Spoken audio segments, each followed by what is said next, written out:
It's been a destructive day across western Montana as high winds have whipped through. And here in Missoula, it's no different.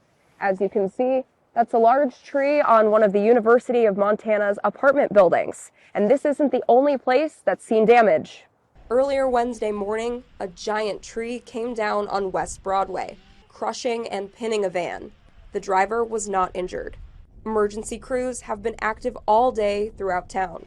They sawed and removed trees while also responding to 911 calls. Utility companies worked throughout the day to restore power and fix down lines. Power lines closed a section of Garrett Street in the South Hills. The city of Missoula urged residents to follow detours. The city also asks residents to wait to clear debris until after the storm. Incoming snow and more wind could knock down unstable trees or hanging branches. Once the severe weather has subsided, the city says disposal should be at the landfill, as Garden City Compost is unable at this time and drop sites are not established. We'll keep you updated, though, with the latest.